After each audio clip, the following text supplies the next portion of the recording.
There is a specific kind of double take that happens to a lot of people somewhere in their late 20s, usually late at night, usually with a phone in one hand, when they go back and rewatch an episode of regular show they used to fall asleep to as a kid and realize halfway through that they are no longer watching a children's cartoon. They are watching something about two 23-year-olds living rent-free above their boss's house, terrified of being fired from a job that barely pays them, avoiding a woman one of them has loved for years because he cannot stand the idea of being told no. And they sit there in the dark, phone glowing, feeling a little bit robbed and a little bit understood because nobody told them the first time around that this show was not actually talking to the kid they were.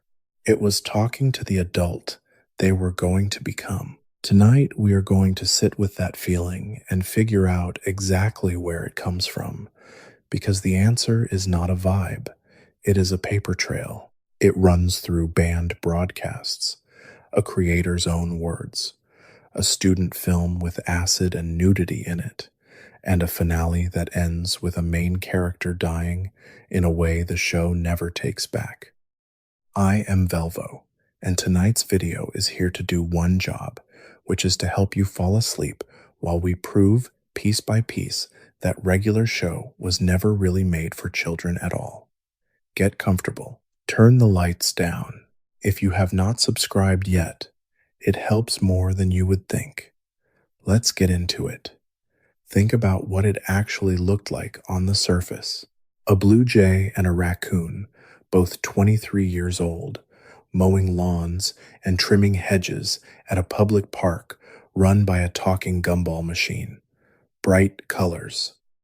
Simple character designs, round heads, thick outlines, the kind of visual shorthand that reads instantly as safe, approachable, made for a young audience sitting cross-legged in front of a television on a weekday afternoon. It aired on Cartoon Network, a channel whose entire brand identity was built around being a home for children, sandwiched between other daytime programming clearly aimed at exactly that demographic.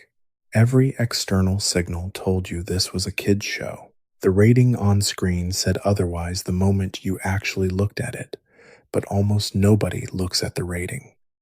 And so, an entire generation grew up assuming they understood exactly what they were watching, right up until they got old enough to watch it again and realized the thing had been quietly, patiently lying to them the whole time, not maliciously but structurally, by wearing the costume of a children's cartoon while carrying the internal organs of something considerably older. Start with the plainest fact there is, the one that requires no theory and no reading between lines, because it comes directly from the man who made the thing. J.G. Quintel, the creator of Regular Show and the voice of Mordecai, sat down at San Diego Comic-Con in the summer of 2012. In the middle of the show's run, in front of a room full of people who loved it, and said the quiet part out loud without being asked twice. The show, he said, is TV PG, so it's not for little kids. He went on to describe the rating as a kind of fence line, a boundary the writers were constantly leaning against, testing how far they could push before the network stepped in and said, "That's it. That's as far as you go." Not Family Guy far, he clarified, but far. That is not a fan reading of subtext. That is the person who built the entire show, on the record, telling a room full of journalists and fans that the target audience was never a 6-year-old in footy pajamas.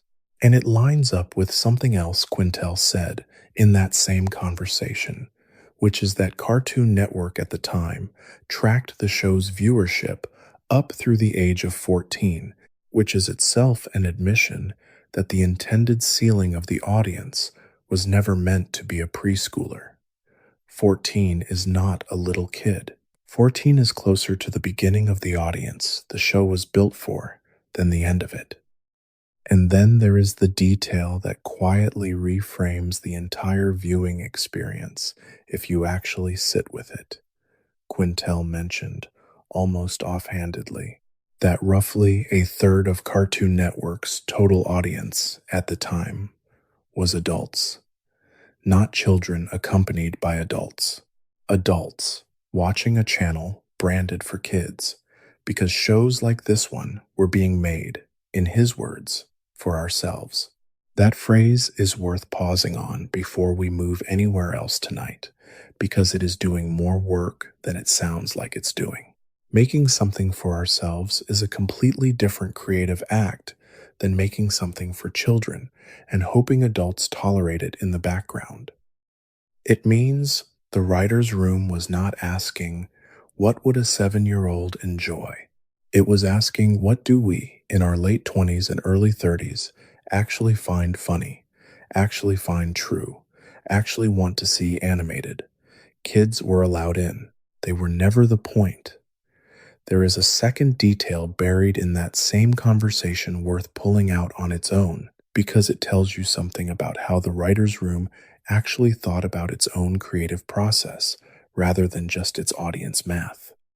When asked directly about the appeal to an older audience, Quintel responded with something close to genuine surprise, followed immediately by a line that reveals the actual creative philosophy underneath the whole project.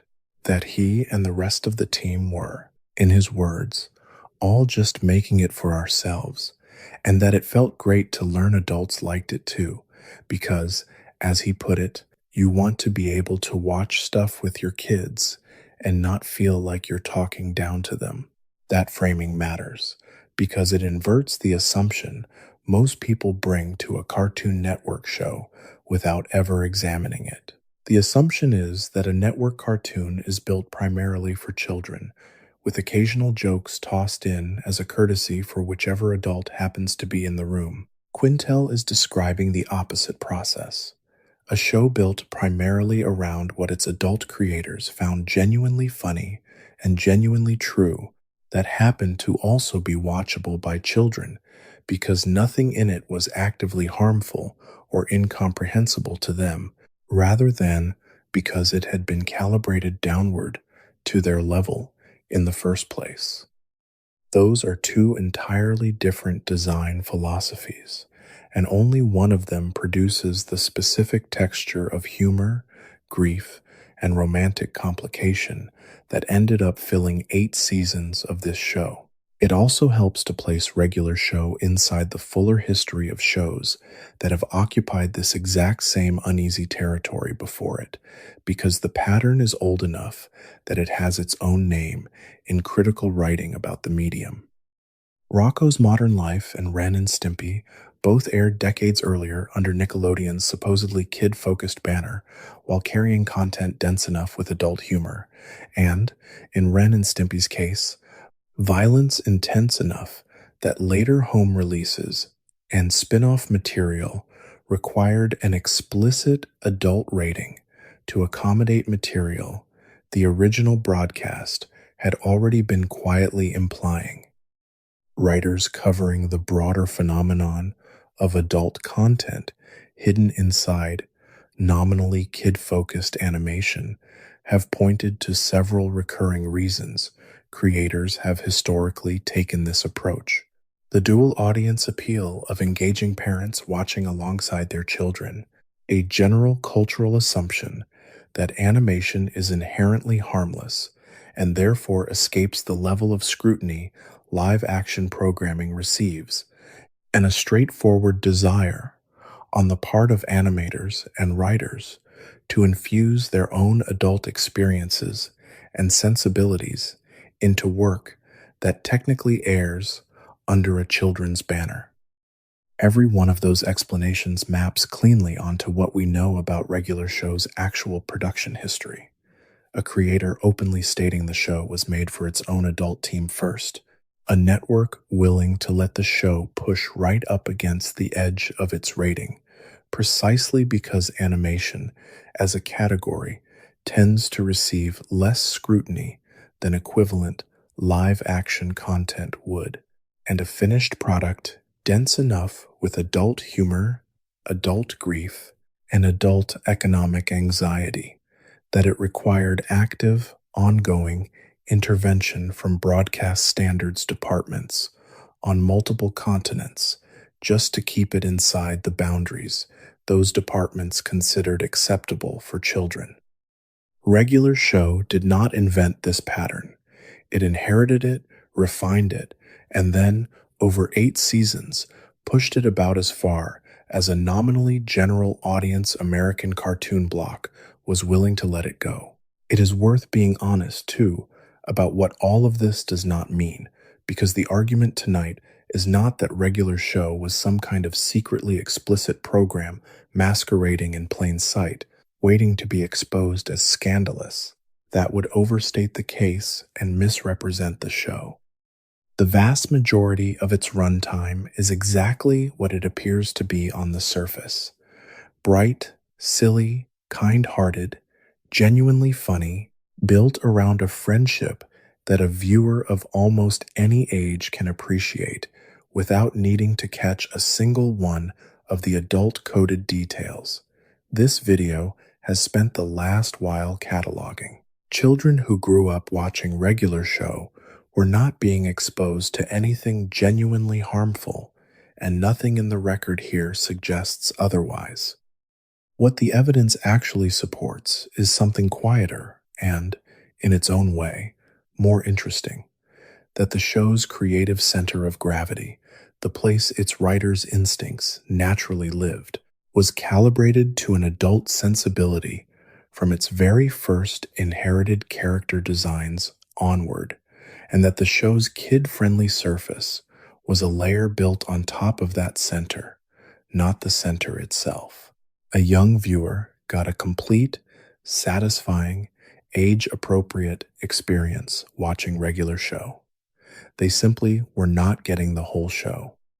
The rest of it, the part built from an rated student film, the part that required country after country to independently intervene, the part built around adult economic dread and adult grief and an adult argument about masculinity, was always there too, running in parallel, waiting patiently the entire time for a viewer old enough to actually receive it. If you want the clearest single piece of evidence for what the show actually is underneath the packaging, you do not even need to look at the finished series. You can look at where it came from, because the show's own bloodline runs directly through a piece of media that is about as far from children's programming as animation gets. Before Regular Show existed in any form, when Quintel was still a student at the California Institute of the Arts, he made a short film called 2 in the AM PM in 2006, using a $500 budget, alongside his classmate and future collaborator, Sam Marin. It is 8 minutes long. It is rated TVMA, wherever it has been formally classified since. It follows 2 gas station clerks working the night shift on Halloween, one of whom accidentally gives the other a piece of candy laced with acid after mistakenly believing it only contains marijuana, and the 2 of them proceed to hallucinate through roughly a dozen increasingly deranged visions over the course of a few minutes, all while cursing freely, all while the film briefly includes nudity, all while structurally mimicking the beat-for-beat rhythm that Regular Show would later make its entire format. A mundane job, a small mistake, an escalating spiral into the surreal. The 2 clerks in that short are not incidental. They are, quite literally, the first drafts of Mordecai and Benson. The character designs carried over almost unchanged. The voices carried over unchanged, because Quintel and Marin voiced themselves. When Regular Show finally aired in 2010, viewers were watching a sanded-down, network safe descendant of a film whose explicit rating card says it is for adults only. That is not a coincidence of shared DNA. That is the show's actual origin story. On the record, documented by the people who made it. And it means that when people say regular show, feels like it has a much more adult show trying to get out from underneath a kid's cartoon skin, they are not imagining a subtext. They are noticing an inheritance. The show is speculative in exactly none of this. This lineage is confirmed by Quintel himself and by the film's own existing rating and content. What is worth sitting with, as pure interpretation and nothing more, is the idea that the entire back half of regular show's run, the part where cosmic stakes and quiet grief start taking over from slapstick, might be the show slowly remembering what it actually was before Cartoon Network agreed to air it during the day. If you have made it this far into the video, go ahead and drop a comment telling me where you're watching from tonight and what time it is where you are. I like knowing how far this thing travels while you're falling asleep to it. The Cartoon Institute matters here too, and it is worth walking through slowly because it explains exactly how a show born from an rated student film ended up airing in the middle of a weekday afternoon lineup. Cartoon Network, in the years leading up to regular show's premiere, ran a shorts incubator called the Cartoon Institute, designed explicitly to let independent artists pitch and produce pilot episodes without the network's usual creative interference, on the theory that some of those pilots might get picked up into full series. Quintel brought characters forward from both two in the AM, PM, and an earlier student short called The Naive Man from Lollyland, which had introduced the character who would eventually become Pops, and combined them into a visual pitch because he has said in interviews that he did not think the concept would translate if he tried to explain it out loud. He storyboarded the whole thing instead, showed it to Craig McCracken and Rob Renzetti, and it worked. Of everything that came out of the Cartoon Institute program, only 2 shows got picked up into ongoing series. One was Regular Show. The other became Uncle Grandpa, by way of a short called Secret Mountain Fort Awesome.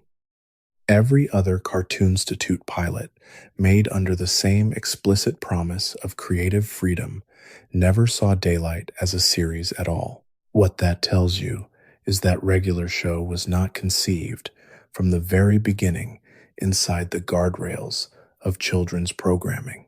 It was conceived inside a program built specifically to bypass those guardrails, and it only acquired the guardrails afterward, once Cartoon Network decided to actually put it on the air during the day, instead of leaving it as a curiosity in a shorts anthology nobody outside the industry would ever see. The show you grew up with is what happens when something built without child safety constraints gets handed those constraints retroactively and told to make it work anyway. And for 8 seasons, it mostly did. But the seams show, constantly, if you know to look for them, and once you have seen the source material, you cannot really stop seeing them. It is worth hearing exactly how Quintel described that ongoing negotiation with the network in his own words, because it paints a picture of a genuinely adversarial, constantly shifting boundary rather than a settled, comfortable creative arrangement. Speaking at that same 2012 Comic-Con roundtable, he described a writer's room that was, in his phrasing, always trying things and constantly getting shot down, alongside a parallel stream of material the network did let through, describing the whole relationship as a fine line the show was perpetually walking. He was careful to draw a distinction. Regular Show was never trying to become Family Guy, never chasing that level of explicit content. But the comparison itself is telling, because it means the reference point the creative team was actively measuring itself against, even while pulling back from it, was an adult animated sitcom built for a late night audience, not a preschool program built for 4-year-olds. You do not measure your own restraint against Family Guy if the show you are actually trying to make sits anywhere near the register of something like Dora the Explorer or Bubble Guppies. You measure your restraint against Family Guy when the material you are naturally generating already lives somewhere in that neighborhood, and the entire ongoing project of the show's relationship with network standards is figuring out exactly how much of that natural material can survive the trip to broadcast intact. Here is where the paper trail gets genuinely long, because it turns out that the American broadcast of Regular Show, the version most viewers in the United States actually grew up with, was already the least restrictive cut of the show in the entire world. And other countries had to work considerably harder to make it presentable for children at all.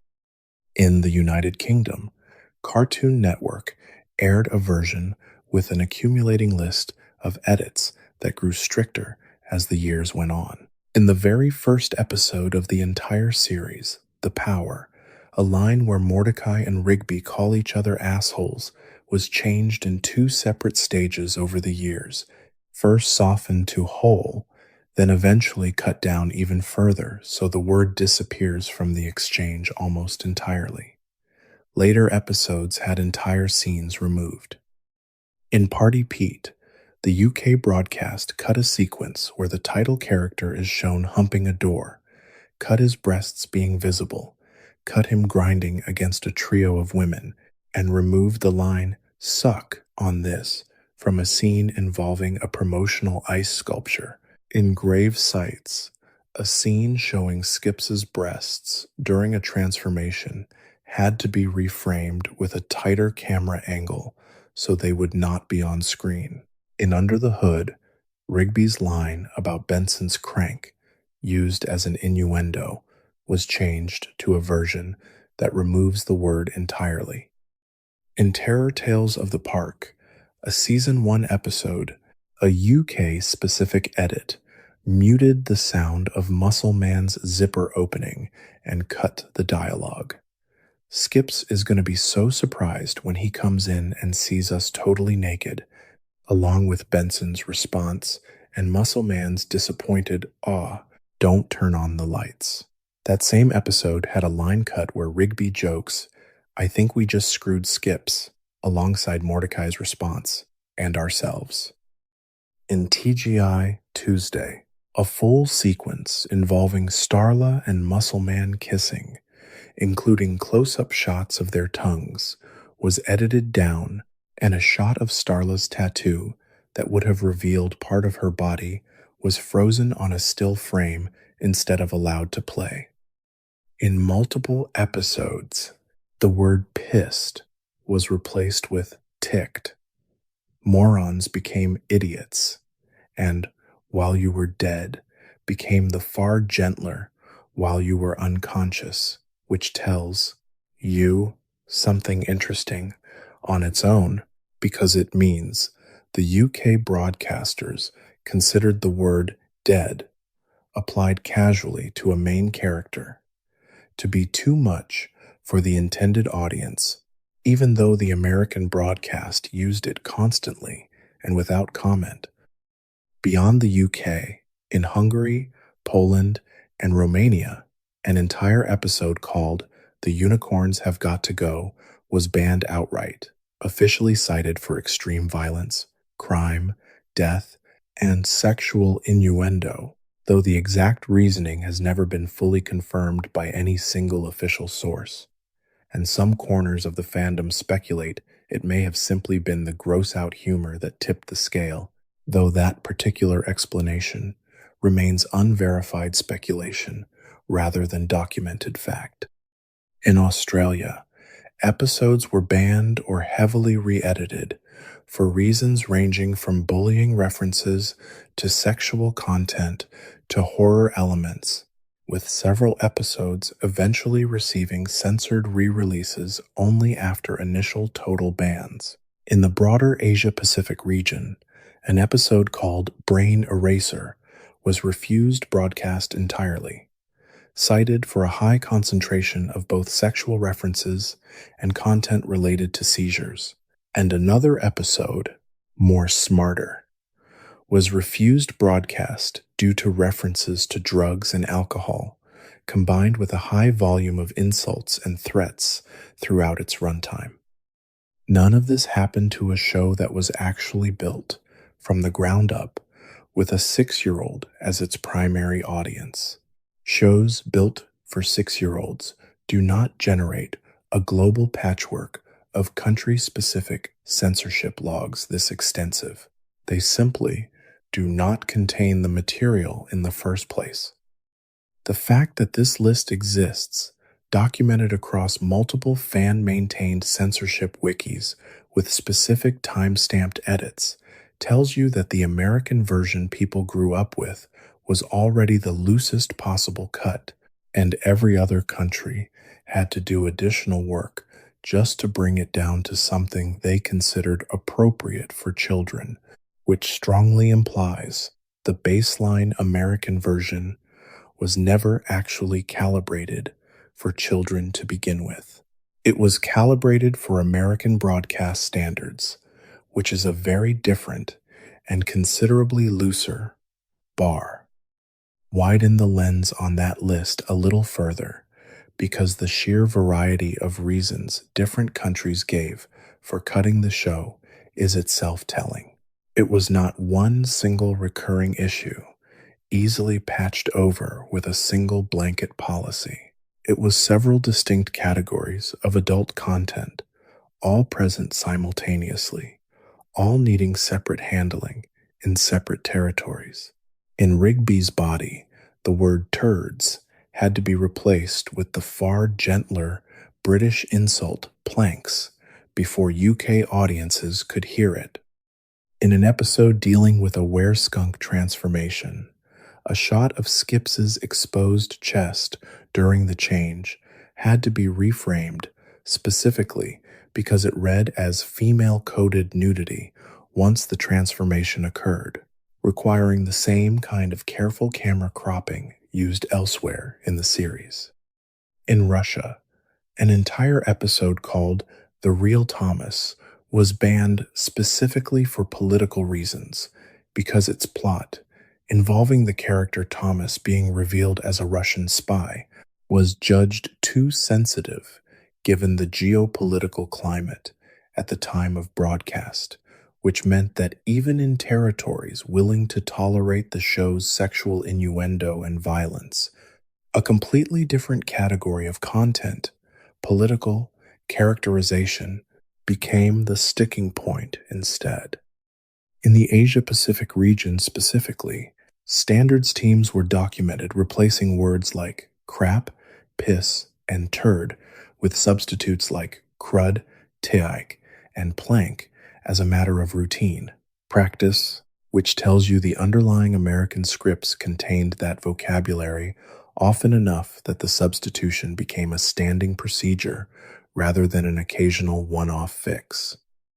Layer all of these categories on top of each other: sexual content, drug and alcohol references, profanity, violence, political sensitivity, and you get a picture of a show that was dense with adult material across nearly every axis broadcast standards teams are trained to watch for all at once for the entire length of its run. That density does not happen by accident. It happens when the baseline creative instinct generating the content was never actually filtering itself through the question of whether a small child could safely watch it. There is a reasonable question sitting underneath all of this, and it is worth naming directly rather than letting it hang unaddressed.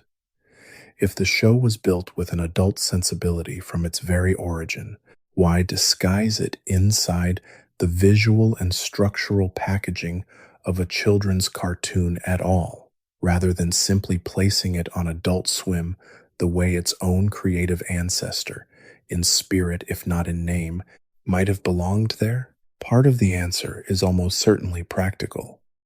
Quintel was already working inside Cartoon Network's daytime pipeline, had already built relationships there through his earlier work on Camp Laszlo and the marvelous misadventures of Flapjack, and the Cartoonstitute program that birthed regular show was itself a daytime initiative, not a late night one. But there is also a more interesting possibility, worth naming plainly as interpretation rather than confirmed fact, one that people who study the broader history of animation have pointed to again and again when explaining why so many technically for children cartoons across the decades have quietly smuggled in material clearly built for older viewers.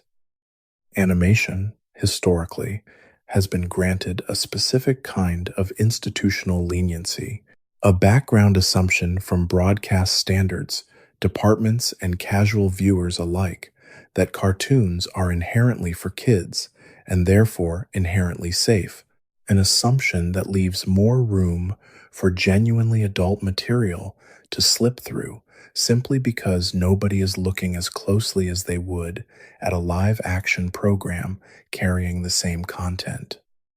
Regular show may well have benefited from exactly that blind spot, arriving inside a format everyone already assumed they understood, and using that assumption as cover to say things a live action show aimed at the same audience would never have been allowed to say without immediate, obvious controversy.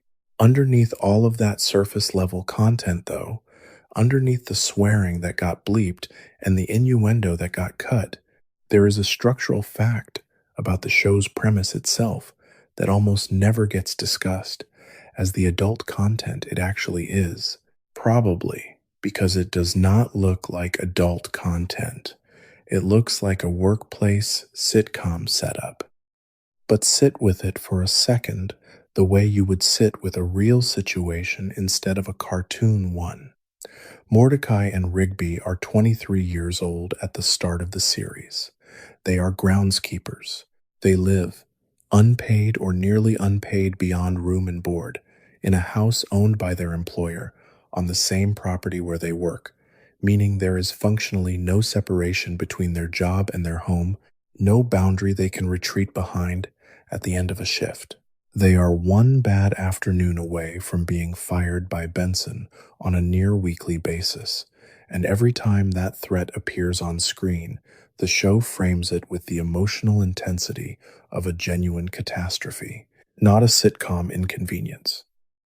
This is, whether the writers set out to make this point explicitly or not, an almost uncomfortably accurate portrait of a specific kind of economic precarity that a lot of people in their 20s actually live inside.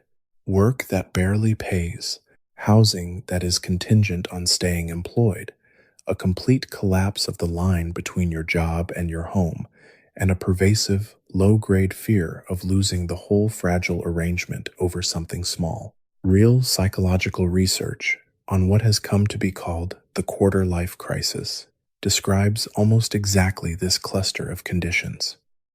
It is defined in the words of one clinical psychologist as a period of insecurity, doubt, and disappointment surrounding career, relationships, and financial situation, most commonly experienced from the early 20s into the mid-30s. Surveys on the subject have found that a striking majority of young adults report feeling pressure to have their career, relationships, and finances figured out before they turn 30, and that failing to meet that internalized deadline produces a specific, nameable kind of anxiety. None of that language appears anywhere in regular show. The show never once uses the phrase quarter-life crisis, and to be clear, there is no confirmed statement from Quintel or the writer's room that they were consciously building the show around that specific psychological concept. That connection is interpretation, offered here plainly as interpretation rather than fact. But the shape of the anxiety the show keeps returning to, week after week, season after season, The fear of being fired, the fear of never leaving, the fear of watching your best friend outgrow you before you outgrow yourself matches that clinical description closely enough that it is hard to believe it is purely accidental. A 6-year-old does not carry that fear. A 6-year-old has never paid rent, never had a boss, never lain awake wondering if the fragile version of adulthood they have cobbled together is actually sustainable. The person carrying that fear and recognizing it reflected back at them through two cartoon slackers getting yelled at by a gumball machine is an adult. Quintel has said directly in an interview conducted around the show's third season that a lot of the material came from his own life. 2 years working at a movie theater, closing down late at night with other high school kids, messing around, having exactly the kind of loose, unstructured, slightly aimless, late shift camaraderie that Mordecai and Rigby have with each other. That is not a childhood memory being adapted for children. That is an adult's memory of underemployment and drift being adapted for an audience old enough to recognize it as their own life. Stay with the numbers for a moment because they help explain why that particular anxiety lands the way it does for the people who eventually rewatch this show as adults instead of children. Surveys on the quarter life crisis conducted separately in the United States and the United Kingdom have found remarkably consistent results. One widely cited study found that 72% of young adults in Britain report having gone through such a period, with nearly a third saying they are living through one at the exact moment they were surveyed. A separate figure, cited by outlets like The Guardian, put the number affected at 86% of millennials, specifically citing insecurity, disappointment, and loneliness as the dominant emotional textures of the experience. None of this data existed as a named, popularly recognized phenomenon when regular show first went into production, and there is no claim being made here that the writers were consciously building episodes around academic literature they had read. But the specific triad those studies keep identifying, career uncertainty, relationship uncertainty, and a low hum of financial dread, maps almost perfectly onto the emotional weather of the park where Mordecai and Rigby work. They do not have a career. They have a job they could lose on any given afternoon. They do not have relationship stability. They have Margaret and CJ and years of hesitation between them. They do not have financial security. They have free housing contingent entirely on staying employed by the person angriest at them. A show actually built with a small child in mind does not need to get any of that right, because a small child has no internal frame of reference against which to measure its accuracy. The people who do have that frame of reference and who feel a small, specific jolt of recognition watching it animated back at them are, again, adults, specifically adults. Somewhere in the stretch of years, the research keeps identifying as the hardest ones, the mid-20s through mid-30s window, where the gap between what you expected your life to look like and what it actually looks like tends to be at its widest and most uncomfortable.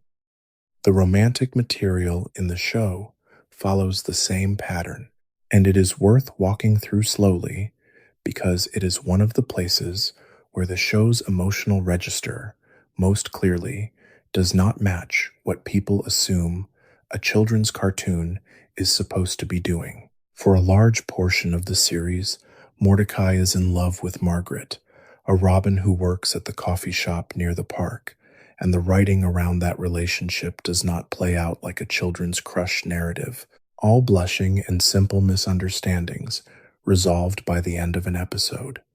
It plays out like an actual, extended, often painful adult relationship arc.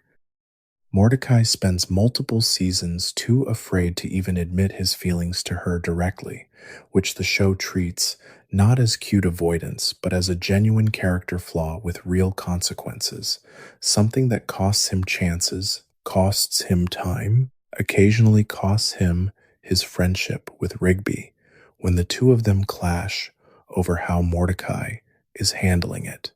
When Mordecai and Margaret do eventually get together, the show does not use that as an ending. It uses it as the beginning of a more complicated story, because Margaret, as her own character with her own ambitions, eventually has to choose between staying near Mordecai and pursuing her actual career, and she chooses to leave for journalism school. The show does not punish her for that choice, and it does not have Mordecai chase her down to stop her, which is worth noting, because that is exactly the move a lot of romantic narratives aimed at younger audiences would make. The dramatic airport style declaration that reverses the separation and rewards commitment with reunion. Regular show refuses that beat. It lets her go. It lets Mordecai be sad about it in a way that is allowed to simply sit there, unresolved, for episodes, without a joke immediately undercutting it. Multiple critics writing about the show years after it ended have pointed to this specific storyline as evidence of unusually mature writing, noting that most workplace comedies would have kept a character like Margaret orbiting the protagonist indefinitely for the sake of romantic tension, and that regular show's decision to let her have an independent life outside Mordecai's emotional gravity reads as a form of respect, both for the character and for the audience watching. That is a directorial choice about how to depict heartbreak and independence in an adult relationship. It is not a choice a show built for 6-year-olds needs to make, because 6-year-olds are not the audience asking whether a romantic arc respects a woman's autonomy. Adults who have lived through their own version of watching someone they loved choose their own future over staying nearby are the audience who notices that choice and feels it. Set beside Margaret's arc is the much quieter, much slower story of Eileen and Rigby, and the contrast between the two relationships is itself instructive. Where Mordecai's romantic life is defined by hesitation and missed timing, Eileen is written as almost aggressively honest from the moment she is introduced, telling Rigby directly and repeatedly how she feels about him long before he is remotely ready to hear it, absorbing rejection without pretending it did not happen, and simply continuing to be exactly who she is, rather than reshaping herself to be more palatable to him. The show does not resolve this quickly, and it does not resolve it through some single grand romantic gesture either. It resolves it the way actual, long, slow personal growth resolves things, in small increments across years, until Rigby, who spends most of the series as something close to a case study in arrested development, finally becomes someone capable of receiving the kind of steady, patient honesty Eileen had been offering the entire time. That is not a plot structure built for an audience that wants its romance wrapped up neatly within a single episode's runtime. It is a structure built for an audience with enough life experience to recognize that real personal change, the kind that lets a person finally be ready for a relationship they were not ready for years earlier, does not happen on command and does not happen quickly, and that watching someone else's patience finally get rewarded carries a different, more hard-won kind of satisfaction than watching two characters simply fall into each other's arms in the first season. The coffee shop where much of this plays out, incidentally, functions as something close to what a lot of actual 20-somethings would recognize as a genuine third space, a place that is not work and is not home, where the emotional stakes of ordinary adult life, who likes whom, who is avoiding whom, who finally works up the nerve to say something true, get to play out in a setting built around nothing more dramatic than the daily ritual of buying a cup of coffee. That is an adult social structure, not a children's one. Small children do not organize their emotional lives around coffee shops. And then there is CJ, the cloud being Mordecai dates later in the series, whose relationship with him is volatile in a way that reads less like a cartoon romance and more like an accurate, occasionally uncomfortable depiction of the kind of intense, unstable relationship a lot of people go through in their 20s before they understand themselves well enough to be good partners to anyone.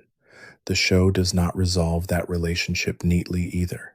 It ends after real emotional weight is given to the breakup, and the show lets both characters be somewhat at fault, lets neither of them be a villain, and lets Mordecai carry the aftermath of it rather than immediately being fine. When the finale eventually reveals that Mordecai, years later, is married not to Margaret and not to CJ, but to a character named Steph, someone the audience has essentially never met before that moment. It produced years of ongoing debate in the fandom, precisely because it refuses the two romantic through lines that had been built up across the entire series and replaces them with something quieter and less mythologized.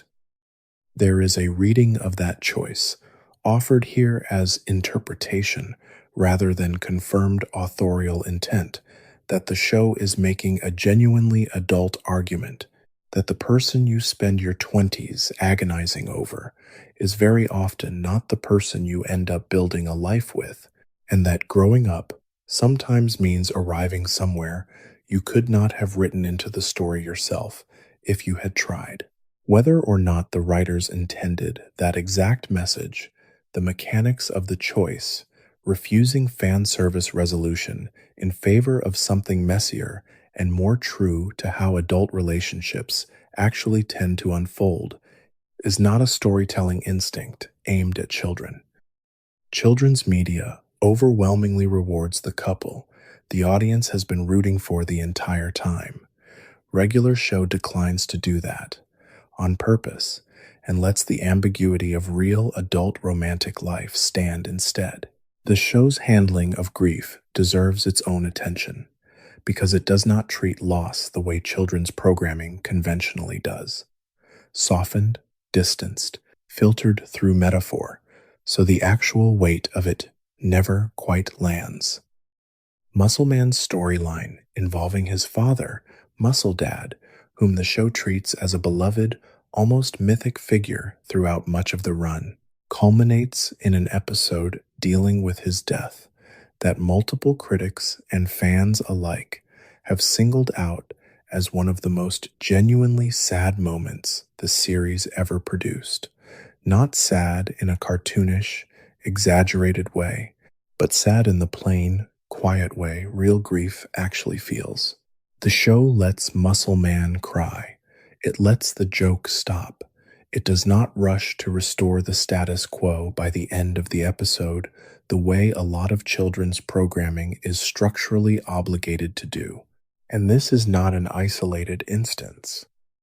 Skips, the immortal Yeti who works alongside the main cast, has a backstory the show reveals in flashback that involves his real name, Walks, a woman he loved named Mona, and a chain of events that grants him unwanted immortality at the direct cost of watching her die. After losing her, the show tells us, walking itself became unbearable to him because walking was what he was doing on the day everything happened, and so he started skipping instead. Every single footfall for the rest of his impossibly long life, a small, constant refusal to do the one physical action most closely tied to the worst day of his existence. That is not a plot beat aimed at reassuring a child that the world is safe and predictable. That is a portrait of trauma, articulated through the specific, almost clinically accurate detail of a person restructuring an entire habitual behavior around an unresolved loss, and the show presents it with total sincerity, without a joke to cushion the landing. In an episode, the wiki and multiple retrospective pieces treat as one of the series' most significant emotional turns. A 6-year-old watching that story is not the audience it was built to reach. An adult who has ever reorganized some small daily behavior around the memory of someone they lost is exactly the audience it was built to reach, whether or not they consciously register that while it's happening. Regular Show, the movie, released theatrically and on Cartoon Network in 2015 between the show's later seasons, only reinforces that pattern once you actually sit down and follow its plot, instead of remembering it as a novelty event.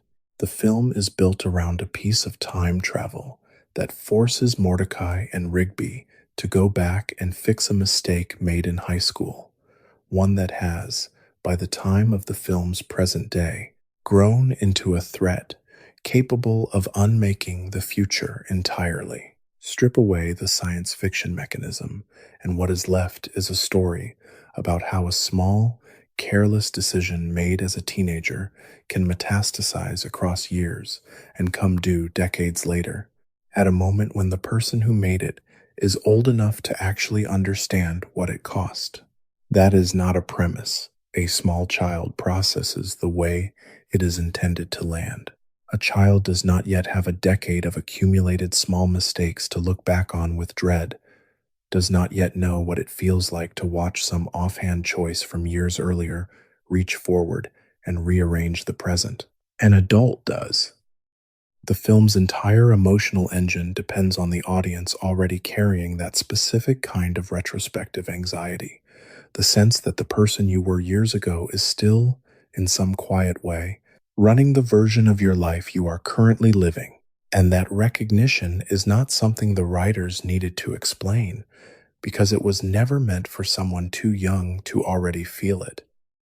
None of this is to say the movie, or the show generally, is joyless or grim in its basic texture, because it plainly is not. The surface of Regular Show remains, for the overwhelming majority of its runtime, colorful, fast, absurd, and very funny, which is precisely why it worked as well as it did on children who watched it without ever noticing the deeper material underneath.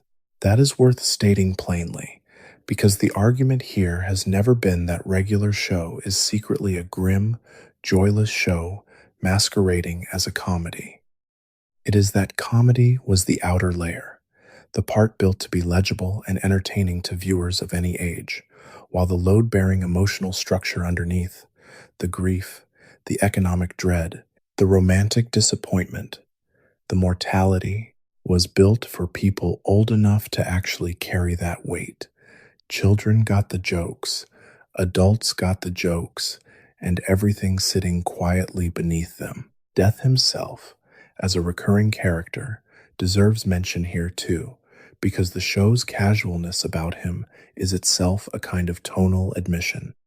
He appears throughout the series as a literal personification of mortality, complete with rules, a wife, a son, and the routine, matter-of-fact job of collecting people who have died, occasionally allowing them to return through some game or wager. The show plays him with a mixture of comic absurdity and genuine dignity, but underneath the comedy is a series that has decided its cast can simply die and come back with some regularity, that mortality in this universe is negotiable rather than final, right up until the moment, late in the run, when the show decides it very much is not negotiable after all. That flexibility, treating death as a recurring plot device for most of the run and then abruptly, deliberately withholding that flexibility at the exact moment it would matter most, is a sophisticated narrative choice about how an audience's expectations get built and then subverted, and it depends entirely on the audience being capable of noticing the shift and feeling its weight. Children's programming, as a rule, tends to either avoid death altogether or treat it with heavy, protective, symbolic distance. Regular show does neither. It treats death casually for years and then, without warning, treats it as permanent. And the whiplash of that choice is the entire emotional architecture of the finale. The show's handling of alcohol deserves a similar kind of close attention because it is one of those details that is easy to let slide past unnoticed the first time and impossible to unsee once you have actually clocked it. There is a documented scene in which Benson, Skips, and Pops sit together drinking cans of soda while waiting for Mordecai and Rigby to finish grilling, and the scene is staged with the exact visual grammar of an adult drinking scene rather than a children's cartoon depicting refreshment. Someone shotguns a can while the others chant encouragement, crushes it against his own head once it is empty, and Pops, afterward, begins babbling in a way clearly meant to read as intoxication, the show choosing that specific physical comedy, slurred and unsteady, rather than any of the dozens of other ways it could have signaled that a character was simply full or excited. It is soda in the script, technically, which is presumably exactly the kind of substitution that let the scene clear broadcast standards in the first place. But the staging tells you plainly what the writers were actually depicting underneath that substitution, because nobody choreographs a shotgunning and crushing the can on your head sequence to represent enthusiasm about carbonated soft drinks.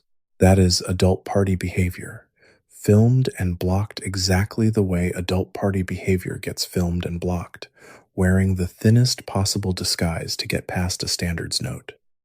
The episode built around the character Party Pete pushes this same instinct even further, and it is worth sitting with directly rather than glossing over because the sheer number of edits that episode required across different broadcast territories tells its own story. As documented earlier, the character's introduction required multiple separate cuts in different countries. A sequence of him grinding against a door, a shot of his breasts, a sequence of him dancing suggestively around two of the show's older characters, another sequence of him grinding against three women simultaneously, and a specific line of dialogue built around a crude double meaning involving a promotional ice sculpture.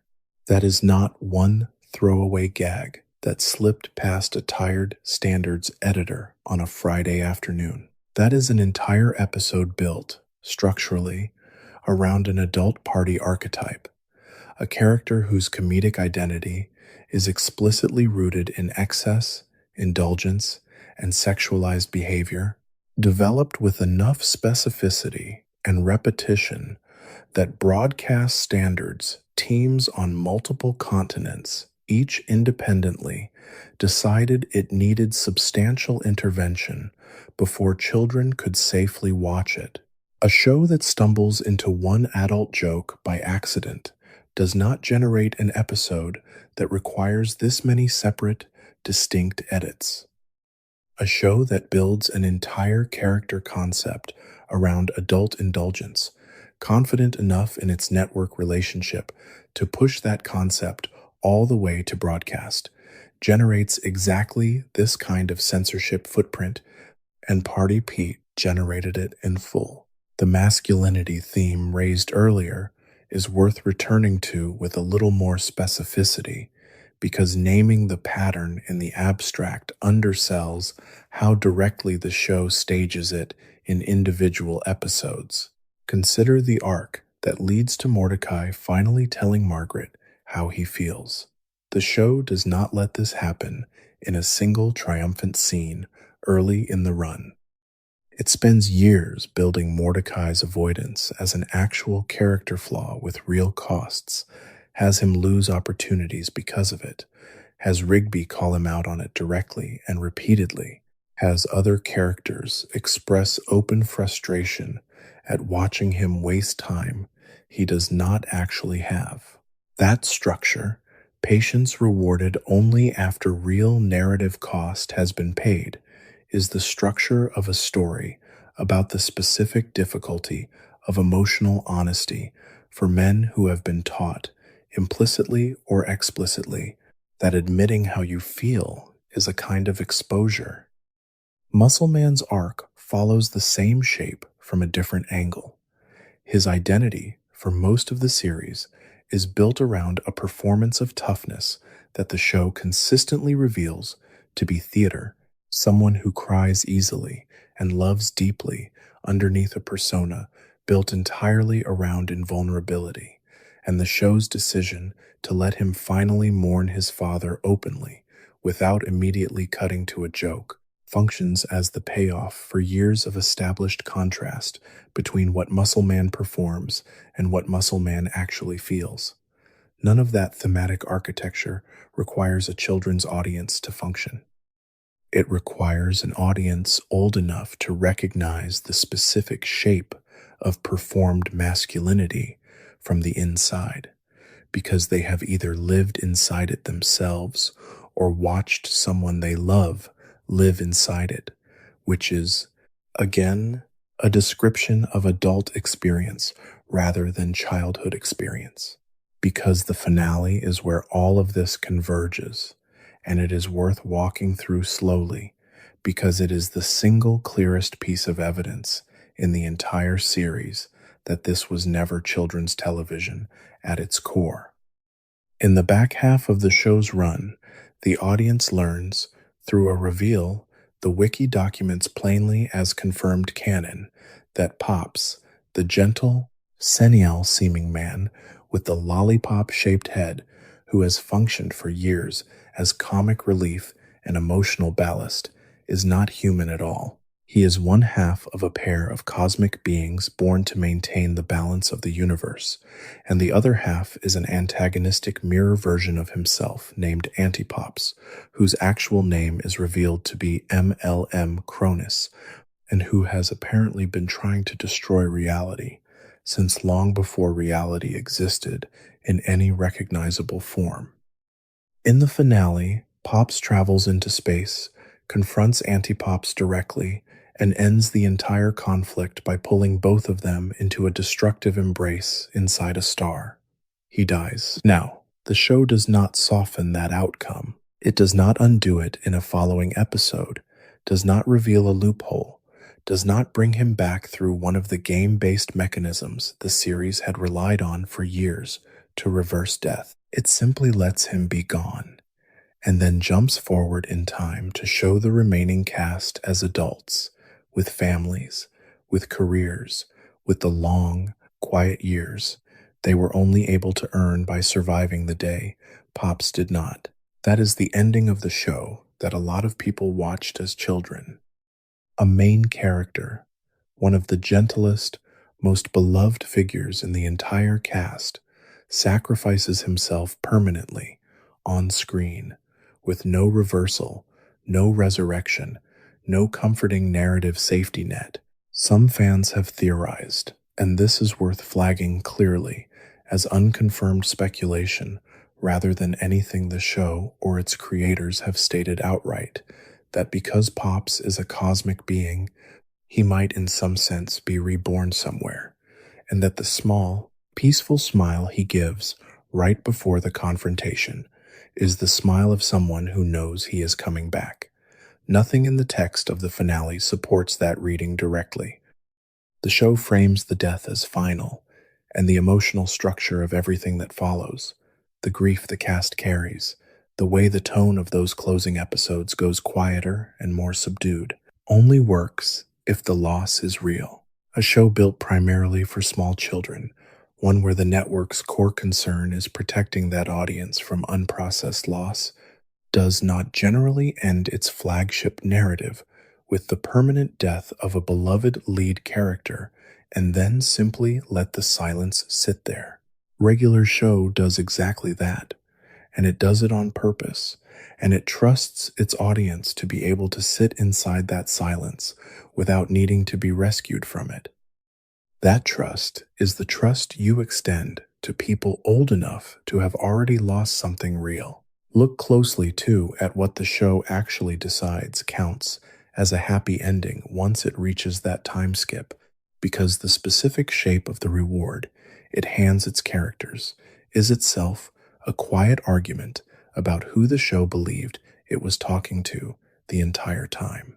Mordecai becomes a working painter, not a famous one, not a wealthy one, simply someone who kept making things and eventually built a modest, sustainable life around doing so. Rigby, the character the show spends the most time establishing as the least likely to ever grow up, goes back to finish the high school diploma he never completed, gets it, and settles into a family life with Eileen. Muscle Man matures. High Five Ghost gets a marriage and a small house of his own, despite being, quite literally, dead. Nobody in that final stretch becomes famous. Nobody becomes rich. There is no cosmic reward, no promotion, no life-changing windfall waiting for any of them on the other side of everything they survived. What they get instead is exactly the kind of unglamorous, hard-won, ordinary adult stability that real people spend their 20s and 30s actually working toward. A job you can live on, a partner who knows you, a home, a routine, the people you love still nearby. A show built to entertain small children does not typically need to make an argument about what a meaningful adult life actually looks like, because small children are not yet old enough to be measuring their own lives against any version of that question. Regular Show closes its entire 8-season run by making exactly that argument, quietly and without fanfare, to an audience it assumed would already understand why an ordinary life, held onto with both hands, might be the biggest possible reward a story like this one could offer. The show's constant, almost obsessive reliance on 1980s pop culture works in a similar direction, and it is worth naming directly rather than treating it as pure aesthetic decoration.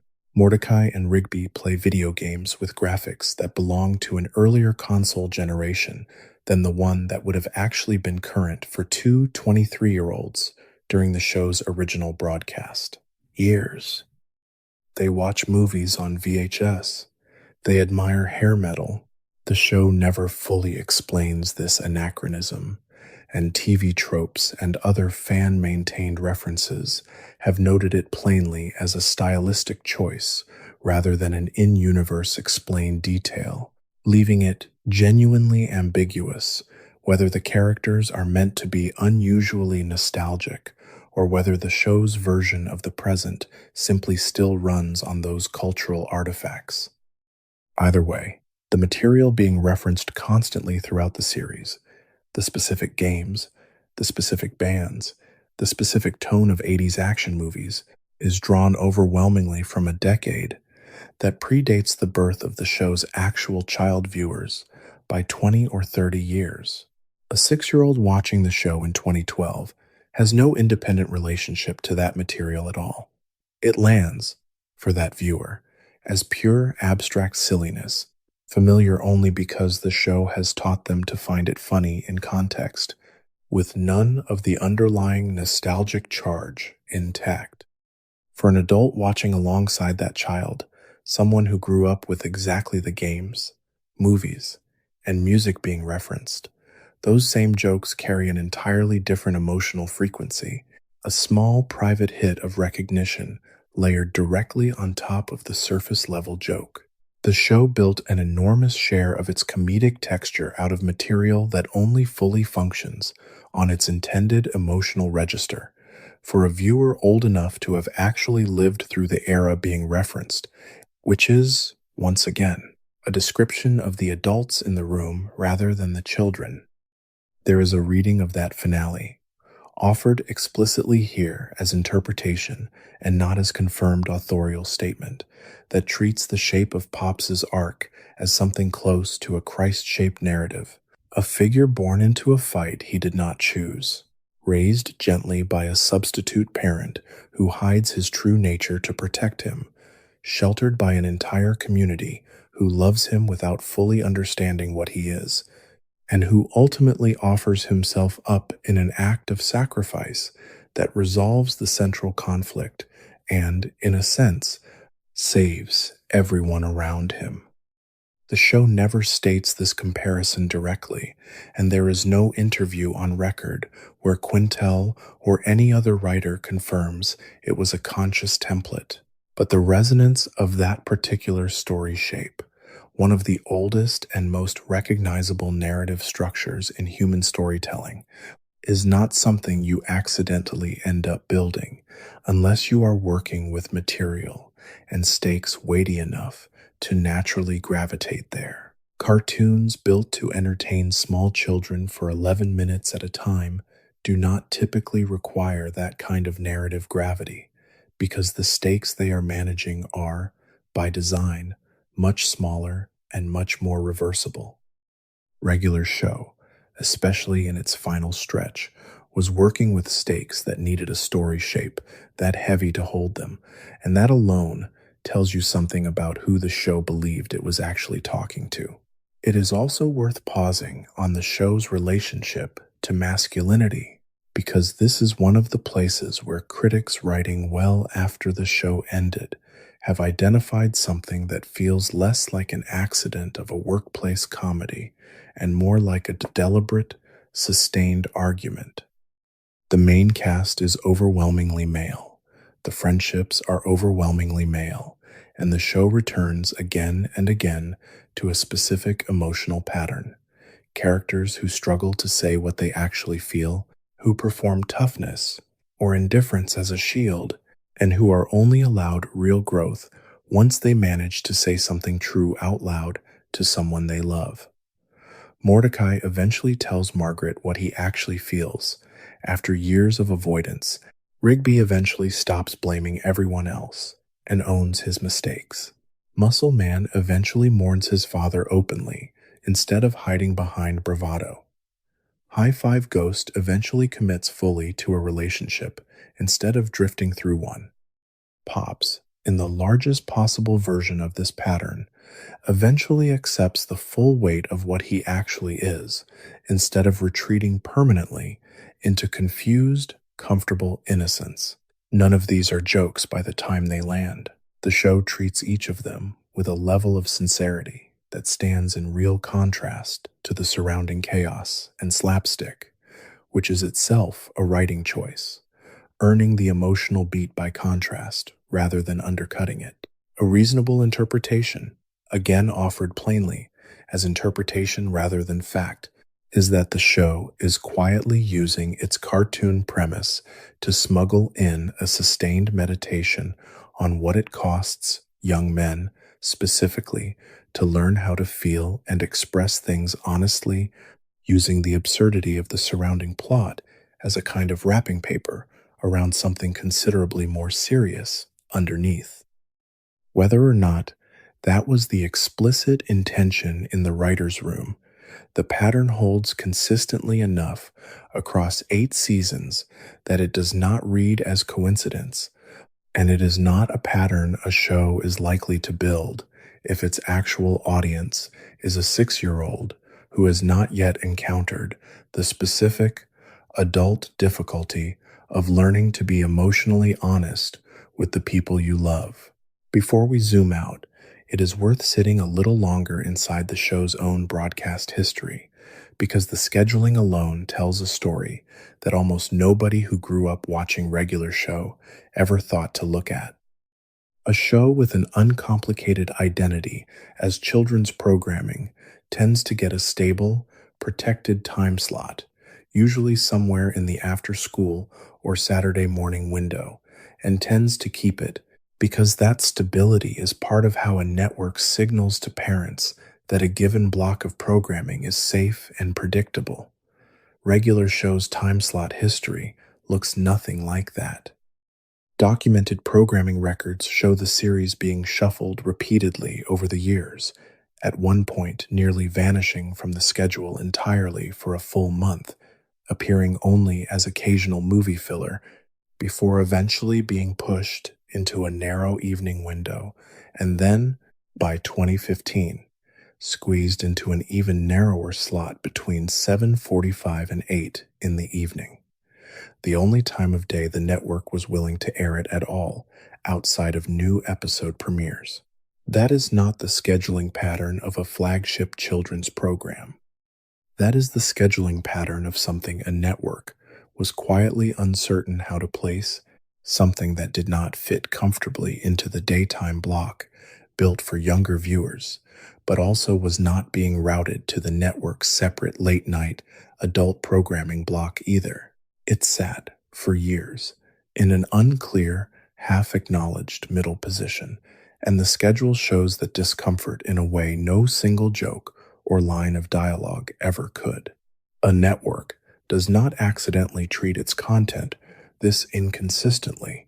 It treats content this inconsistently when the people making scheduling decisions are not entirely sure who the show is actually for. That uncertainty becomes even clearer once you start looking at how critics who cover animation as a beat, rather than casual viewers, have described the show after the fact, with the benefit of distance and the ability to compare it directly against material that genuinely was built for a young audience. One retrospective piece on the site CBR describes Regular Show plainly as, in its own words, a cartoon for grown-ups through and through, going on to note that despite airing on Cartoon Network's more kid-friendly daytime programming, instead of the network's late-night Adult Swim block, the show was never actually accessible to children in the way its scheduling implied. The same piece draws a direct line from Regular Show to Quintel's later, unambiguously adult series Close Enough, which aired with an explicit adult rating and dealt frankly with subjects like nightclub violence and the specific anxieties of 30-something family life, arguing that Quintel had, in fact, been using animation as a platform for mature storytelling since well before Close Enough existed, and that Regular Show was simply the earlier, more disguised version of the same authorial instinct. Another retrospective, published on MovieWeb, makes a similar case, while focusing specifically on how the show handled Mordecai and Margaret's relationship, describing the writing as illustrating real-life romantic struggles and portraying them, in the piece's own words, much more realistically than one would expect from a supposed children's cartoon.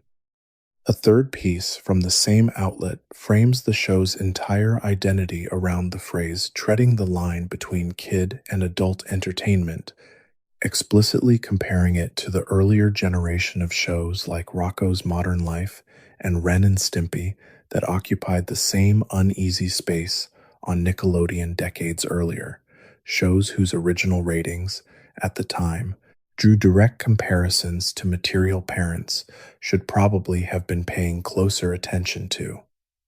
None of these are fan theories floating around a wiki. These are professional critics, writing with the benefit of hindsight and direct comparison across the animation landscape, independently arriving at the same conclusion, that Regular Show's actual content and sensibility never matched the audience its network placement implied, and that this mismatch was not an occasional lapse, but the show's entire operating mode for 8 consecutive seasons. It is also worth spending a little more time with the specific texture of the show's humor, because the volume of it, once you actually start counting, is difficult to explain as coincidental slippage.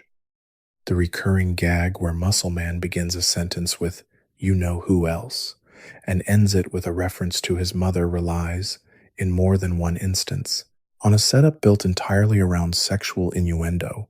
An adult would catch instantly, and a child would simply read as gibberish. One specific version of the joke, involving the phrase polish other people's rocks, was flagged precisely for its double meaning by broadcast standards overseas and altered into something duller and safer before it could air.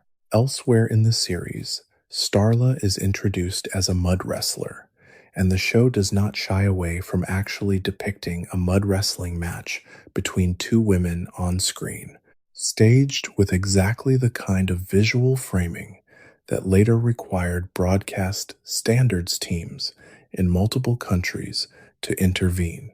In one episode, the show depicts Skips explaining a piece of his own backstory while casually mentioning that he prefers not to wear underwear, a detailed broadcast to an American daytime audience without hesitation.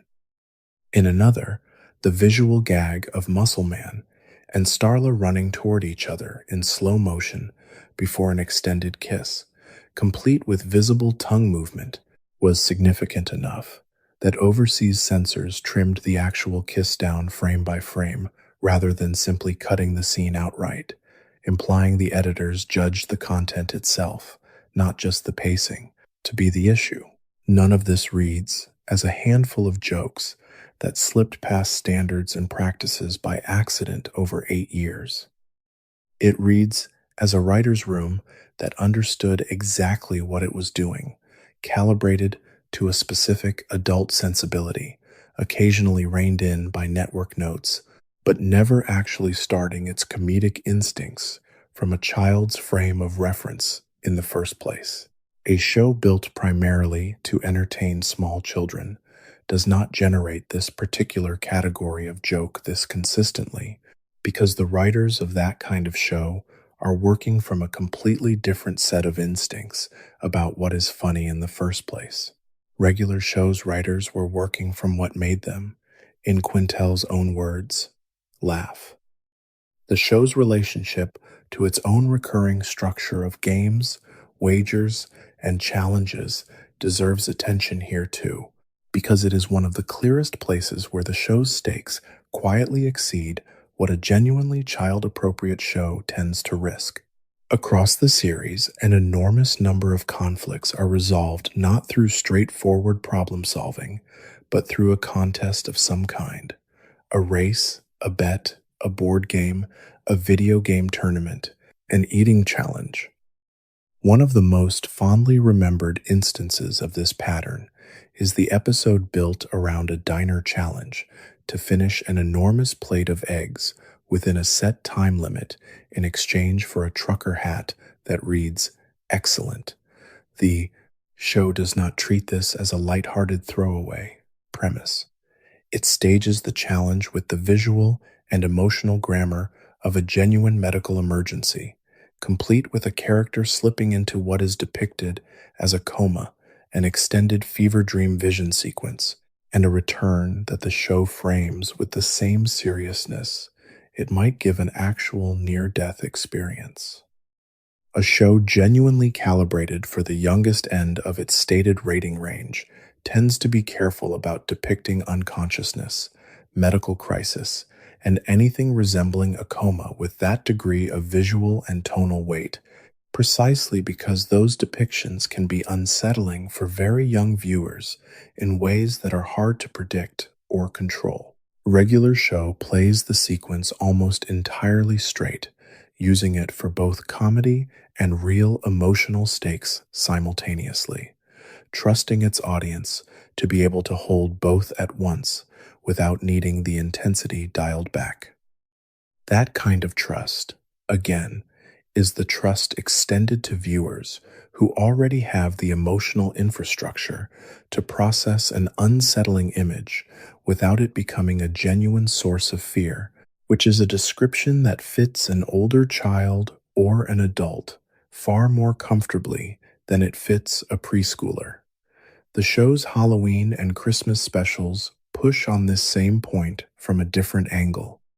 Rather than treating the supernatural as an occasional, carefully contained novelty, the way a lot of children's programming does when it dips into horror or holiday material, regular shows' Halloween episodes lean into genuine horror staging, complete with characters actually dying within the specials themselves. Imagery that is allowed to be sincerely unsettling rather than immediately undercut by a joke, and a general tonal shift that critics and fans alike have described as the show briefly admitting, once a year, exactly how dark its underlying premise actually is.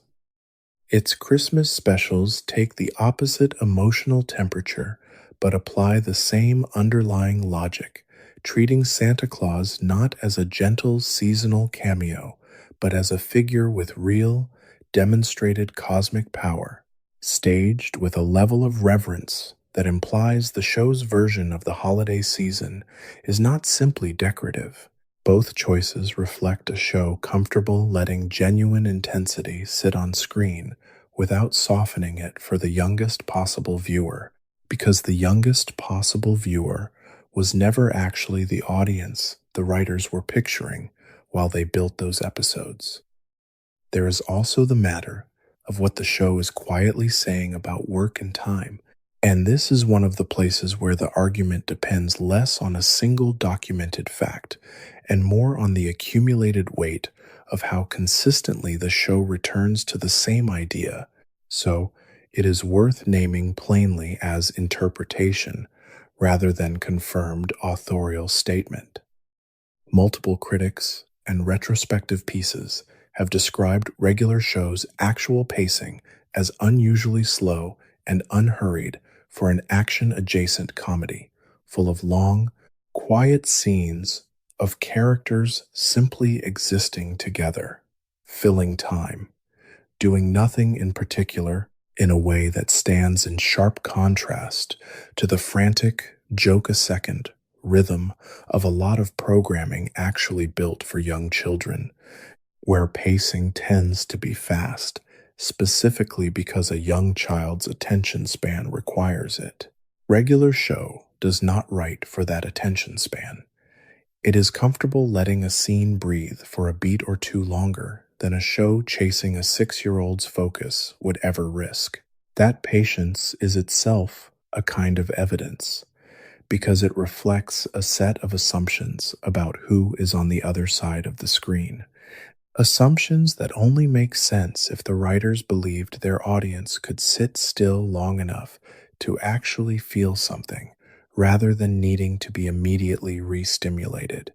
Layered underneath all of this is a detail that is easy to miss because it looks, on the surface, like nothing more than a practical production choice. The show's habit of having a small handful of voice actors cover an unusually large share of its cast. Sam Marin alone voices Pops, Benson, and Muscle Man, three of the show's most emotionally and structurally distinct characters, while Quintel himself voices both Mordecai and High Five Ghost, and Mark Hamill, in a performance about as far from his Star Wars and Joker work as it is possible to get, voices skips across the entire run. This is, first and most simply, a budget and scheduling reality common across a lot of animated production, and there is no need to overstate it into something mystical. But it does mean that the emotional register of the show, at the level of pure vocal performance, was being carried by a small number of adult performers who had to modulate constantly between wildly different emotional keys, sometimes within the same scene, asking the same voice to carry both broad comedy and genuine, unguarded grief without either register undercutting the other. That is a demanding performance ask, the kind of vocal range typically required by shows aiming for a wider emotional bandwidth than most children's animation attempts, precisely because the writing itself was constantly asking for that range in the first place. Scene to scene, sometimes line to line, in a way that a script built purely around simple, broad, easily legible children's comedy would rarely require of the people voicing it. Zoom out for a moment and look at where this show actually sat in the broader landscape of American animation, because it did not exist in a vacuum, and the position it occupied tells its own story. There is a long lineage of animated shows that have lived in exactly this uncomfortable, contested space between children's programming and adult content. Shows like Ren and Stimpy and Rocco's Modern Life, which aired on children's networks in the 1990s, while smuggling in material that, on any honest accounting, was not built with a 6-year-old audience as the primary target. Regular Show inherited that lineage directly, and multiple critics writing retrospectively about the show have described it in almost exactly those terms. Too mature. In their words, to comfortably sit on Cartoon Network's daytime children's lineup, but not quite mature enough in terms of explicit content to have been placed on the network's own late-night adult programming block, Adult Swim, which existed literally one channel over and was specifically designed to house content too intense for the daytime audience. Regular Show occupied the uncomfortable middle distance between those two poles for its entire run, and that positioning was not an accident of scheduling. It reflects a genuine, structural uncertainty about who exactly this show was for, an uncertainty that existed at the level of the network's own internal categorization, not just in the minds of confused parents watching alongside their kids. A show with a clear, uncomplicated identity as children's programming does not generate that kind of institutional ambiguity. Regular Show generated it constantly for 8 years because the material genuinely did not fit comfortably on either side of that line. It is worth sitting, too, with the sheer volume of quietly adult humor that made it into the American broadcast even after all the standard network notes and revisions, because it demonstrates just how far that TV PG fence line actually got pushed. There are jokes throughout the early seasons, especially before the network's oversight reportedly tightened in later years, that rely entirely on adult audiences catching an innuendo a child would simply read as a nonsense line. Muscle Man's running gag about his mother includes at least one instance where the joke depends on understanding a phrase about polishing rocks as sexual innuendo, a joke sharp enough that UK censors specifically flagged and altered it, which tells you the writers were not being accidentally suggestive. They knew exactly what they were writing, and adults were the ones expected to catch it. There is a scene where the sound design implies characters are undressing for what Muscle Man believes will be a very different kind of party than the one actually happening. There is a scene where characters are shown drinking, shotgunning cans, visibly affected by it afterward, played completely straight rather than as an exaggerated cartoon gag. None of this reads as accidental slippage from a team trying and occasionally failing to keep things clean for children.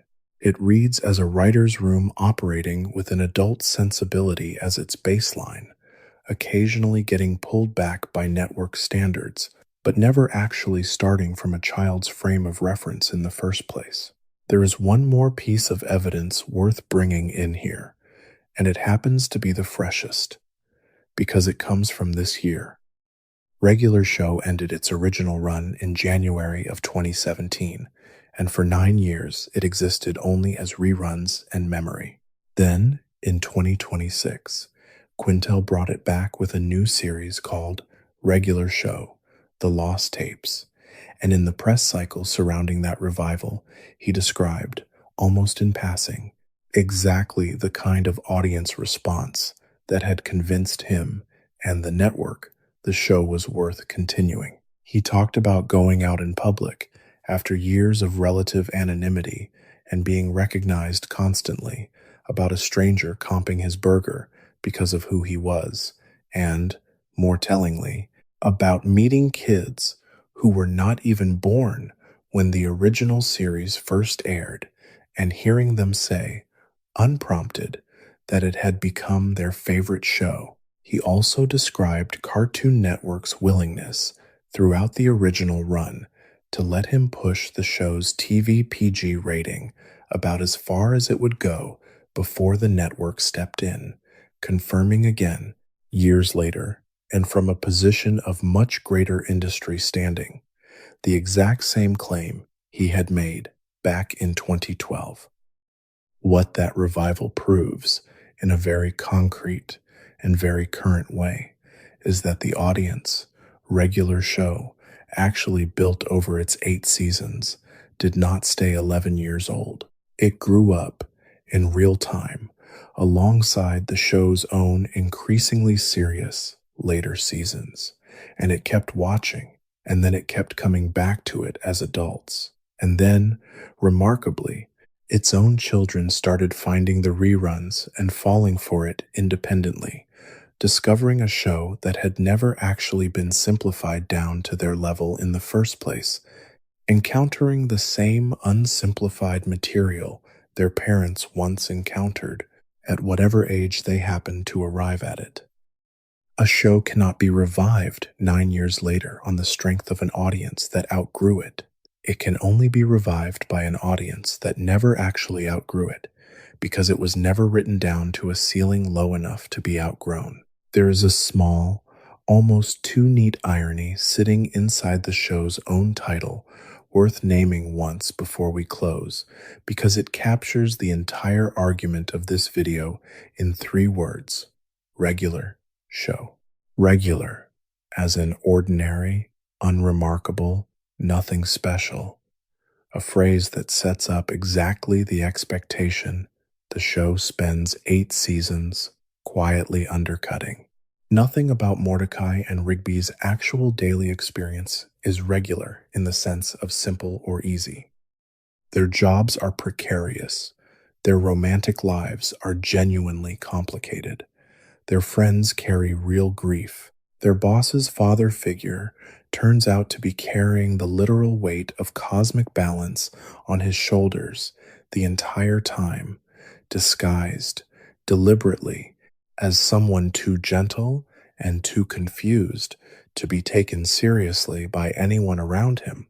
In exactly the same way, the show itself was disguised as something too simple and too silly to be taken seriously by anyone assuming they already understood it. Pops's origin traces back, remember, to an even earlier Quintel student short called The Naive Man from Lollyland, a character built around the specific comedic premise of someone whose obliviousness to the real stakes of his own world becomes the joke, long before that same obliviousness became, in regular show's finale, one of the most quietly devastating character reveals in the entire series. The show took a joke about not understanding what is actually happening around you and eventually turned it into a meditation on what it costs to protect someone from a truth they are not ready to carry, which is, itself, a fairly precise description of what the show as a whole was doing to its own audience for 8 years, letting the youngest viewers stay pleasantly unaware of what was actually happening underneath the surface for exactly as long as they needed to stay unaware, until they were finally ready to come back and see it. Put all of it together, and a clear shape starts to emerge, one that does not require any single piece of evidence to carry the whole argument by itself, because the argument is cumulative. The show's own creator said outright, in public, on the record, that it was not built for little kids. The show's actual genetic ancestor, the student film its characters and rhythms were lifted from almost wholesale, carries an adult content rating, and features drug use, nudity, and constant profanity. The finished broadcast even after being scrubbed for American daytime television, still generated enough mature content that country after country around the world had to independently censor, re edit, or outright ban individual episodes just to bring the show down to something they considered appropriate for children, which tells you the baseline was never actually calibrated to that standard to begin with. The show's premise is, underneath its cartoon skin, a fairly unflinching portrait of adult economic precarity, the specific dread of underemployment and housing insecurity that a person in their 20s actually lives inside, not a situation a child has any frame of reference for. Its central romantic arcs refuse the comforting, tidy resolutions that children's media typically offers, opting instead for the kind of messy, unresolved, occasionally painful outcomes that mirror real adult relationships. Its treatment of grief, through Muscle Man's father and through Skips's centuries-long mourning for a woman named Mona, sits with loss honestly instead of softening it into something safely metaphorical. Its handling of mortality builds, deliberately, toward a finale in which a beloved main character dies permanently, without reversal, in a sequence that borrows the emotional architecture of some of humanity's oldest and heaviest stories. And its quieter, sustained argument about masculinity and emotional honesty is not the kind of thematic through line a show accidentally builds if it is actually just trying to entertain small children for 11 minutes between commercial breaks. None of these things, taken alone, would be enough to make the case completely. Taken together, documented, sourced, and cross-referenced against the show's own creators' public statements, they describe something much closer to what critics have called it directly, a cartoon for grown-ups that happened to also be watchable by children, rather than the other way around. It aired during the day. It was rated for general audiences. It looked, at a glance, exactly like everything else airing around it. And it was never, underneath that surface, actually talking to the audience everyone assumed it was talking to. That is probably the real reason so many people have this exact experience with regular show, the one this video opened with, of rewatching it as an adult and feeling the floor tilt slightly under an episode they remember as simple. It is not nostalgia distorting the memory. It is the show finally reaching the audience it was built for the entire time. An audience that, the first time around, was simply too young to have lived enough life yet to notice what was actually being said to them. The jokes about rent and firing and heartbreak and grief were always there, sitting quietly under the surface, waiting for the specific viewer who would eventually be old enough and tired enough and adult enough to hear them clearly. If you grew up with this show, and you are only now noticing what it was actually doing, that is not something to feel foolish about. That is the show working exactly as intended, on a timeline measured in years instead of minutes, patiently waiting for you to catch up to it. It got there before you did, and it has been sitting there, quietly, the whole time you were growing into the person who would finally understand it. Knowing all of this changes, at least a little, what it means to put an old episode on in the background now, as an adult, half paying attention while doing something else entirely. It is worth actually noticing, the next time it happens, how differently a given scene lands compared to the memory of it. The joke about Benson's temper reads differently once you have had your own boss, your own precarious job, your own fear of a bad afternoon costing you something you cannot afford to lose. The scene of Skips explaining why he skips instead of walks reads differently once you have lost someone and caught yourself organizing some small daily habit around the specific shape of that absence without ever having decided to do it. On purpose. The finale reads differently once you have actually watched someone you loved die, or come close to it, and understood in your body rather than just your head what it means for a story to let a death be permanent instead of finding a clever way around it. None of that was accessible to the version of you who first watched this show at 7 or 8 or 9 years old, sitting on a carpet somewhere with a bowl of cereal, laughing at a raccoon getting hit in the face with a fold out chair.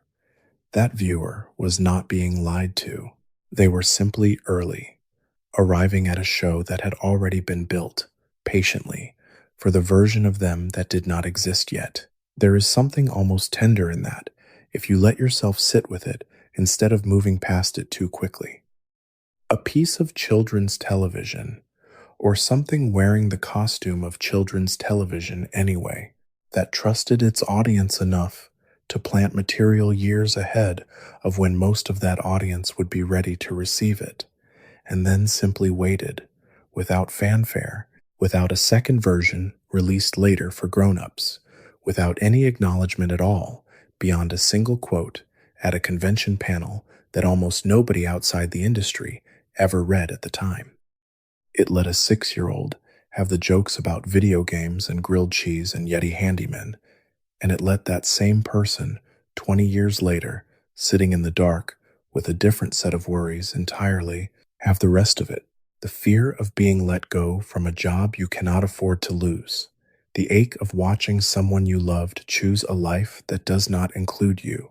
The particular quiet of a friend's grief when a parent dies.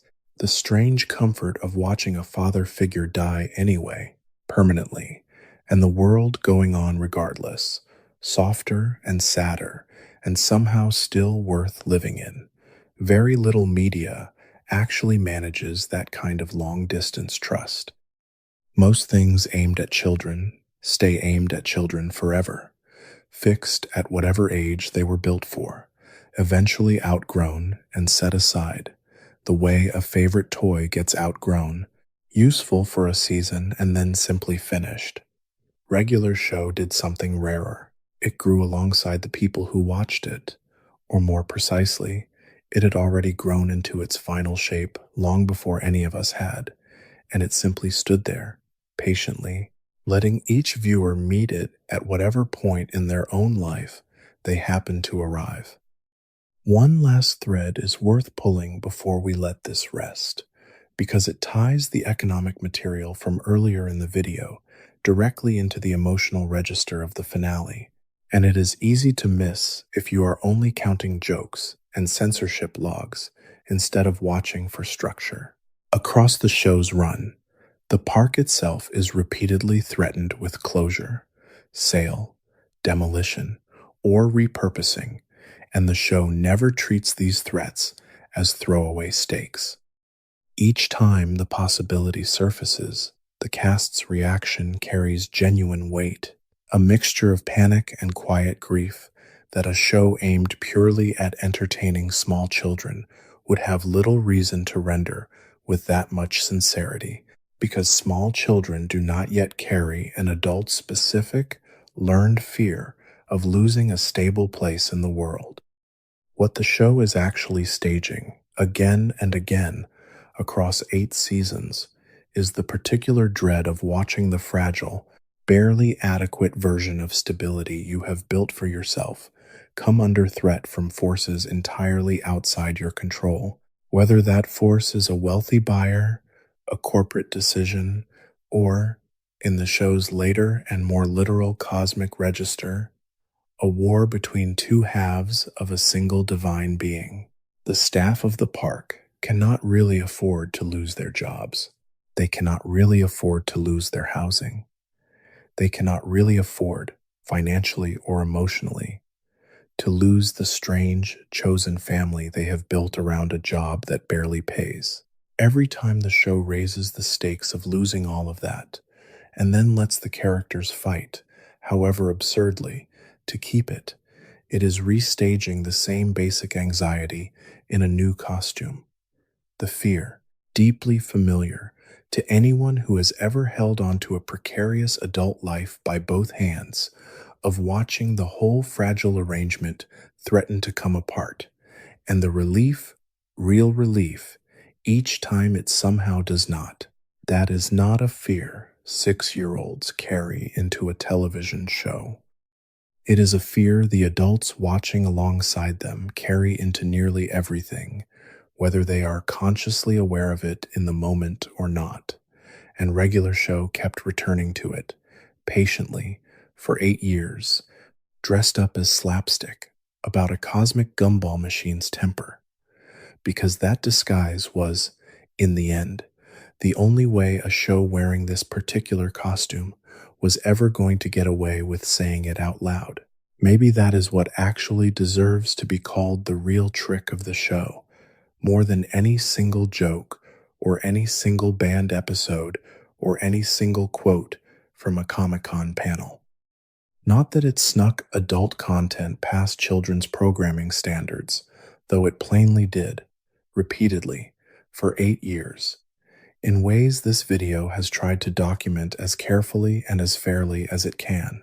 The real trick is that it never actually needed the children to notice, because the show was never really talking to them in the first place.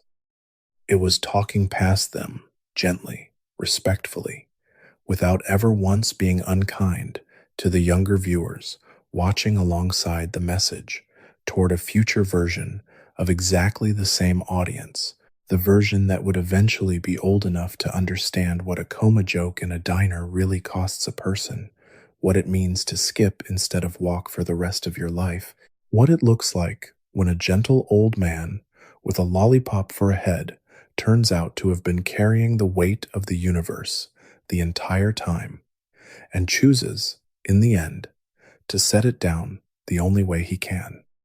If you are hearing all of this for the first time tonight, and some part of it landed somewhere it was not expecting to land, that is not a coincidence, and it is not this video doing anything particularly clever either. That is simply what happens when a show built for adults finally reaches the adult it was always waiting for. It found you. It was always going to find you eventually. It just had to wait for you to grow into the exact shape it had been carrying for you since the day you first pressed play. If tonight's video helped you see the show a little differently, or if it simply did its other job and helped carry you towards sleep, go ahead and hit subscribe before you drift off the rest of the way. It genuinely helps us keep making more of these. Rest well. The park will still be there tomorrow, exactly as unfinished and exactly as adult as it has always secretly been, waiting the same patient way it has always waited for whoever happens to wander back through the gate next, whenever they finally happen to be ready for it.